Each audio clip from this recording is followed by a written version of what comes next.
नमस्कार, श्री स्वामी समर्थ। मी शर्मिला माझ्या या यूट्यूब चॅनलमध्ये माझ्या सगळ्या गोड यूट्यूब फॅमिलीचं अगदी मनापासून स्वागत करते। आजचा दिवस तुम्हाला खूप छान सुखाचा, समाधानाचा आणि आनंदाचा जाओ। तुमच्या मनातील सगळ्या चांगल्या इच्छा स्वामी महाराज पूर्ण करो हीच महाराजांच्या चरणी प्रार्थना करते आणि आपल्या आजच्या या नवीन व्हिडिओला सुरुवात करते। बघा, 22 सप्टेंबरपासून शारदीय नवरात्रीला सुरुवात झालेली आहे।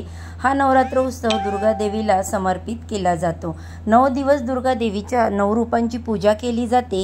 ही 9 रूपे ऊर्जा आणि शक्तीच्या देवता मानल्या जातात। नवरात्रीचे 9 दिवस हे अत्यंत महत्त्वाचे आणि शुभ मानले जातात। तर बघा, आज 24 सप्टेंबरला नवरात्रीचा तिसरा दिवस आहे, म्हणजेच उद्या तिसरी माळ आहे आणि हा नवरात्रीचा तिसरा दिवस देवी चंद्रघंटेला समर्पित आहे। या देवीच्या कपाळावर अर्धचंद्राच्या आकाराची घंटा असल्यामुळे यांना चंद्रघंटा असे नाव प्राप्त झाले आहे। देवीचे रूप अत्यंत तेजस्वी व दिव्य असून त्यांना 10 भुजांमध्ये विविध शस्त्र आहेत। त्यांचे वाहन सिंह आहे, ज्यामुळे पराक्रम, निर्भयता आणि शौर्याचे प्रतीक दिसते। भक्तांच्या संकटाचा नाश करून त्यांना भयमुक्त करण्याची शक्ती या देवीत आहे। चंद्रघंटा पूजेमुळे व्यक्तीला मानसिक स्थैर्य मिळते। घरातील कलह, अडथळे आणि नकारात्मक ऊर्जा दूर होऊन कुटुंबात आनंदाचे सकारात्मक वातावरण निर्माण होते। देवी चंद्रघंटा विशेष शत्रूंचा पराभव करून साधकाला यश देतात, असं पुराणांमध्ये उल्लेख केला गेला आहे। जेव्हा भक्त भक्तिभावाने पूजन करतात तेव्हा देवी त्यांना शौर्य, धैर्य आणि निर्भयता प्रदान करतात। तसेच या दिवशीचा रंग असणार आहे निळा। नैवेद्य असणार आहे दूध किंवा खीर किंवा दुधापासून बनवलेला कोणताही गोड पदार्थ। तसेच या दिवशीची माळ असणार आहे निळी फुले, गोकर्णाची किंवा कृष्ण कमळाच्या फुलांची माळा। मंत्र असणार आहे ओम देवी चंद्रघंटाय नमः किंवा या देवी सर्वभूतेषु मा कुष्मांडात रूपेश संस्थिता नमस्तस्ते नमस्तस्ते नमस्तस्ते नमो नमः। तसेच नवरात्रीच्या प्रत्येक दिवसाला एक विशेष महत्त्व असल्यामुळे प्रत्येक दिवशी करण्यासाठी आपल्या शास्त्रामध्ये विविध उपाय सांगितले जातात। बघा, आज बुधवार, नवरात्रीचा तिसरा दिवस म्हणजे तिसरी माळ आणि या दिवशी आपल्याला 2 विड्याच्या पानांचा अतिशय प्रभावी उपाय करायचा आहे। हा उपाय केल्याने जीवनातील सर्व दुःख, दारिद्र्य, अडचणी नष्ट होऊन मनातील कितीही कठीणातील कठीण इच्छा ही पूर्ण होते। घरातील गरिबी आणि दरिद्रताही नष्ट होऊन घरात अखंड लक्ष्मी नांदते। तर असा हा 2 विड्याच्या पानांचा उपाय कसा करायचा आहे, कोणत्या वेळेत करायचा आहे, याबद्दलची सर्व माहिती मी आज या व्हिडिओमध्ये तुम्हाला देणार आहे। त्यामुळे तुम्ही व्हिडिओ स्किप न करता शेवटपर्यंत पहा। चॅनेलवरती पहिल्यांदा नवीन आला असाल तर व्हिडिओला लाईक करा, चॅनेलला सबस्क्राईब करा आणि असेच माहितीपूर्ण नवनवीन व्हिडिओ पाहण्यासाठी बेल आयकॉनला प्रेस करा, ज्यामुळे मी जेव्हा पण माझ्या चॅनेलवरती नवीन व्हिडिओ अपलोड करेल त्याचे नोटिफिकेशन सर्वात आधी तुम्हाला मिळेल आणि तुम्ही एक पण व्हिडिओ मिस करणार नाही। तर बघा, हा उपाय तुम्हाला आज तिसऱ्या माळेला करायचा आहे। सकाळी, दुपारी, संध्याकाळी, रात्री, अगदी रात्री 12 वाजेपर्यंत हा उपाय तुम्ही कधीही करू शकता। तर हा उपाय तुमच्या घरामध्ये घट असोत किंवा नसो तरीही प्रत्येकाला हा उपाय जो आहे तर तो करायचा आहे, कारण आपल्या सर्वांच्याच घरी आपली कुलदेवी सूक्ष्म स्वरूपात वास करत असते। नवरात्रीचे 9 दिवस हे अत्यंत महत्त्वाचे असतात। या 9 दिवसांमध्ये सकारात्मक लहरी या खूप जास्त प्रमाणामध्ये सक्रिय असतात आणि म्हणून आपण या दिवशी काही उपाय जर केले तर ते खूप म्हणजे खूप प्रभावी ठरत असतात आणि म्हणूनच प्रत्येकाने हा जो उपाय आहे मी तुम्हाला सांगणार आहे तर तो नक्की करायचा आहे। बघा, हिंदू धर्मामध्ये विड्याच्या पानाला खूप महत्त्व दिले जाते। या विड्याच्या पानाला नागवेलीची पानं किंवा खाऊची पानं असं सुद्धा म्हटलं जातं। आपल्या हिंदू धर्मात वापरल्या जाणाऱ्या पूजा सामग्रीचा मुख्य उद्देश देवाचा आशीर्वाद प्राप्त करणे असा आहे आणि यामध्ये विड्याचे पान हे खूप महत्त्वाचे आहे। वास्तुशास्त्रामध्ये या विड्याच्या पानांच्या संबंधित असे काही उपाय सांगितले जातात की जे आपण जर नवरात्रीमध्ये केले तर आपल्या जीवनातील सर्व पैशांच्या कमतरता या दूर होतात, जीवनातील अनेक अडचणी देखील दूर होतात। या विड्याच्या पानांमध्ये अनेक देवी देवता वास करतात। या विड्याच्या पानांच्या वरच्या टोकास लक्ष्मीचा सहवास असतो, विड्याच्या पानांच्या जवळच्या बाजूस ब्रह्मदेवांचा सहवास असतो, तसेच विड्याच्या पानांमध्ये मधोमध सरस्वती देवीचा वास असतो.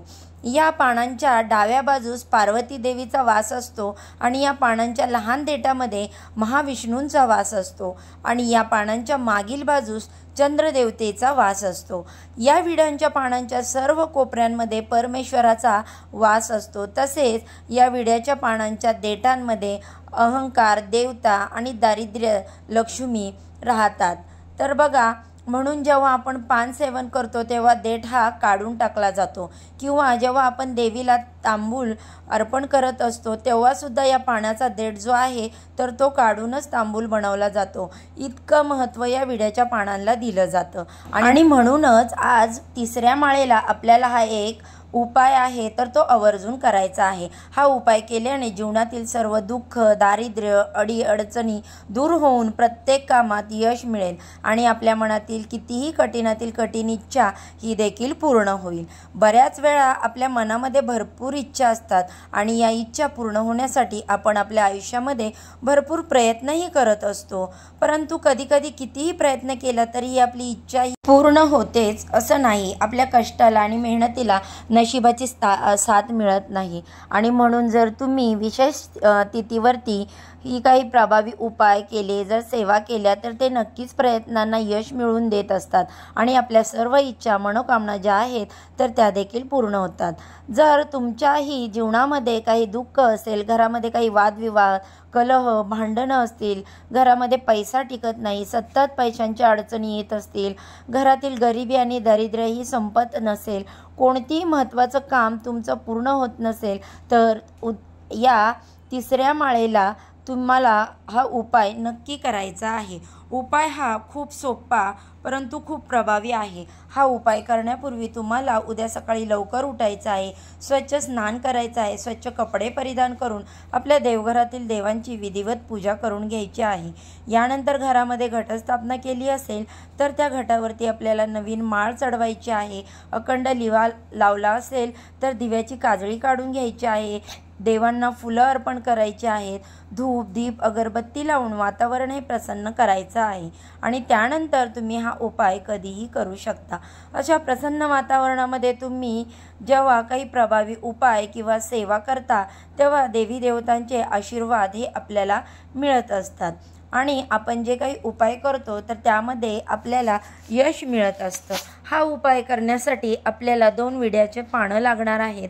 पानं ही चांगली घ्या, देठ असलेली घ्या. कुठेही फाटलेली किंवा खराब झालेली अशी पानं तुम्ही घेऊ नका. सर्वप्रथम ही पानं तुम्हाला धुवून घ्यायची आहेत, पुसून काढायची आहेत. त्यानंतर थोडंसं कुंकू घ्यायचं आहे, कुंकवामध्ये पाणी टाकायचं आहे आणि कुंकवाचा गंध तयार करायचा.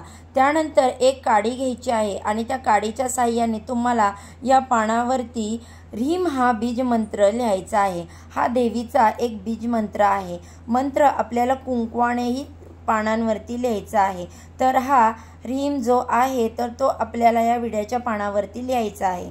काडीने किंवा तुम्ही तुमच्या उजव्या हाताच्या बोटाने सुद्धा हा शब्द जो आहे तर तो पानावरती लिहू शकता. दोन्ही पानांवरती तुम्हाला हाच मंत्र लिहायचा आहे. तसेच बघा, पानांचा जो गुळगुळीत भाग असतो, मऊ भाग असतो, तर त्यावरती तुम्हाला हा जो मंत्र आहे तर तो लिहायचा आहे. त्यानंतर ही दोन्ही पाने आपल्या उजव्या हातामध्ये घ्यायची आहेत आणि तुम्हाला एक मंत्र जो मी सांगत आहे तर तो मंत्र 21 वेळा म्हणायचा आहे. ओम देवी चंद्रघंटाय नमः. हा चंद्रघंटा देवीचा प्रभावी मंत्र आहे.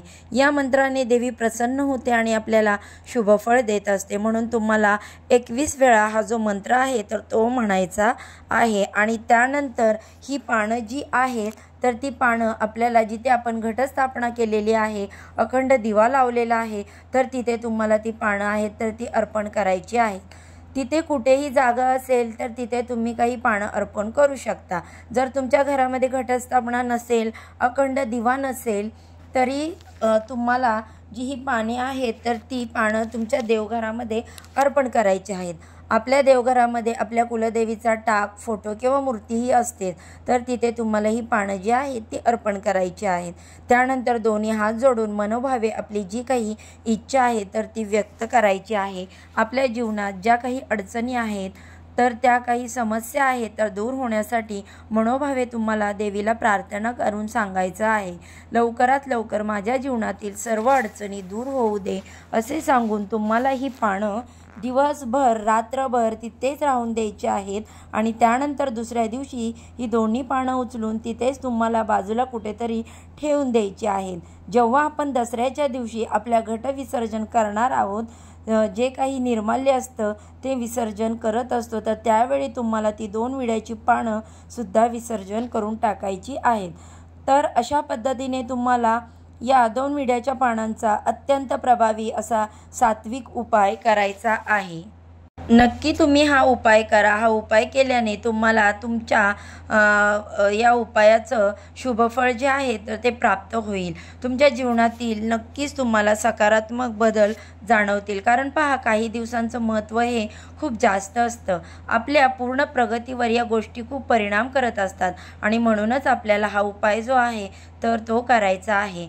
तर आज तिसऱ्या माळेला करावयाच्या प्रभावी उपायांचा हा व्हिडिओ तुम्हाला कसा वाटला? व्हिडिओ जर आवडला असेल तर व्हिडिओला लाईक करा, चॅनेलवरती पहिल्यांदा आला असेल तर चॅनेलला सबस्क्राईब करा आणि जास्तीत जास्त लोकांपर्यंत व्हिडिओ जो आहे तो शेअर करा। तसेच बघा, व्हिडिओ संपूर्ण बघितल्याबद्दल सर्वांचे मनपूर्वक आभार। अशाच व्हिडिओवरती उद्या पुन्हा नव्याने भेटू। आजच्या व्हिडिओचा इथेच एंड करते। सर्वांना श्री स्वामी समर्थ।